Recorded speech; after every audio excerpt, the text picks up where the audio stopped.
Assalamualaikum warahmatullahi wabarakatuh. Kami dari kelompok 4 akan menyampaikan hasil diskusi dari kelompok kami yang berjudul Persepsi dan Pengambilan Keputusan. Saya Muhammad Bayi Krisno Aji, NIM 1861243. Saya akan menjelaskan definisi persepsi dan pengambilan keputusan. Persepsi adalah suatu proses di mana seorang melakukan pemilihan, penerimaan, pengorganisasian, dan penginterpretasian atas informasi yang diterimanya dari lingkungan. Jadi, persepsi merupakan suatu proses kognitif yang dialami oleh setiap orang dalam memahami informasi tentang lingkungan.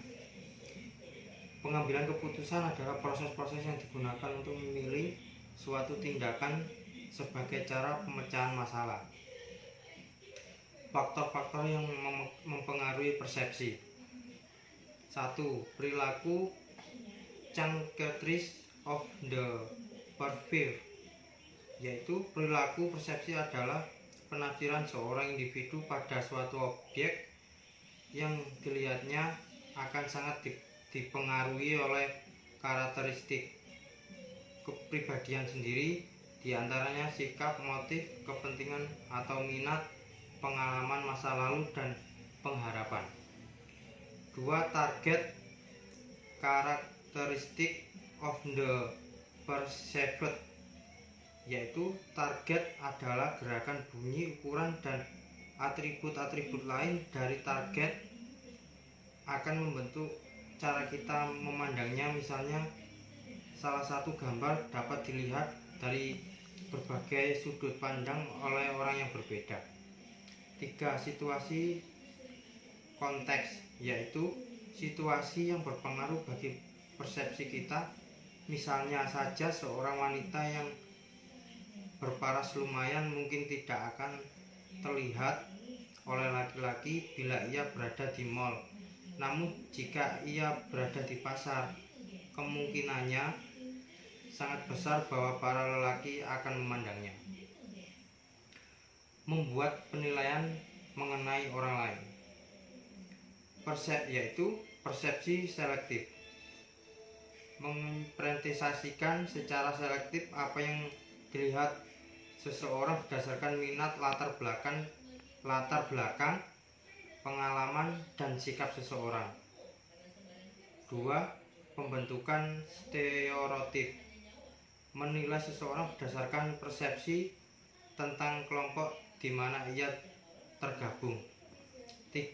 Efek halo, membuat sebuah gambaran umum tentang seorang individu berdasarkan sebuah karakteristik. 4.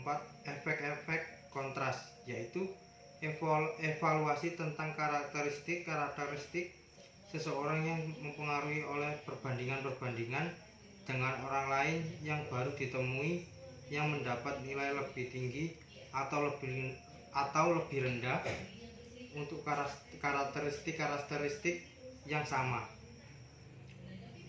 Hubungan antar persepsi dan pengambilan keputusan individu. Persepsi merupakan sebuah pemahaman individu dalam menentukan, menilai, maupun mengartikan sesuatu berdasarkan informasi yang diterima. Sedangkan pengambilan keputusan adalah tahap akhir untuk menentukan apa yang menjadi prioritas penting yang akan dilakukan atau tidak boleh dilakukan.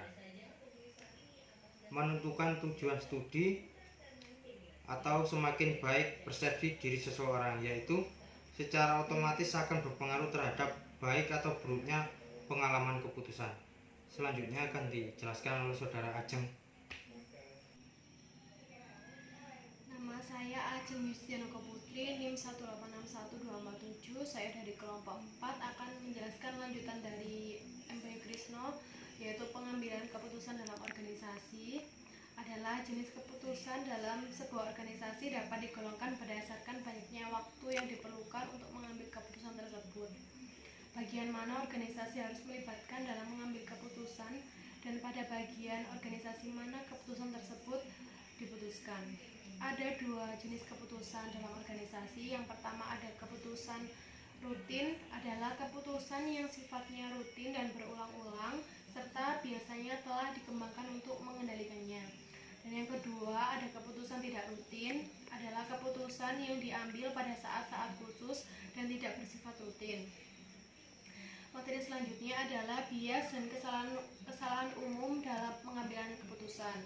Ada 8 bias. Yang pertama adalah bias terlalu percaya diri, yang kedua ada bias jangkar atau unsouris bias, dan yang ketiga ada bias konfirmasi atau confirmation bias.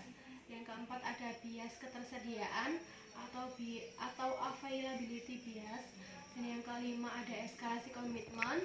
Yang keenam ada kesalahan acak atau randomness error. Yang ketujuh ada aversi resiko atau risk aversion. Yang ke-8 ada bias retrospeksi. Dan materi selanjutnya ada perbedaan individu dan batas organisasi. Persepsi individu secara sederhana dapat diartikan pendapat dari individu itu sendiri, dari sudut pandang individu itu sendiri, artinya tidak melibatkan orang lain. Sedangkan batasan organisasi adalah suatu aturan yang dibentuk oleh beberapa orang yang menjadi tolak ukur yang kemudian diterapkan dalam suatu organisasi atau kelompok. Dan materi selanjutnya ada etika dalam pengambilan keputusan dalam perilaku kreatif. Yang pertama ada formulasi masalah, yang kedua ada pengumpulan informasi, dan yang ketiga ada pemunculan ide, dan yang keempat ada evaluasi ide. Dan materi yang terakhir adalah penyebab perilaku kreatif. Yang pertama ada potensi kreatif, dan yang kedua ada lingkungan kreatif, dan yang ketiga ada keluaran dari kreatif atau inovasi. Terima kasih. Demikian presentasi dari kelompok kami. Mohon maaf apabila ada salah kata dan ada yang ditanyakan.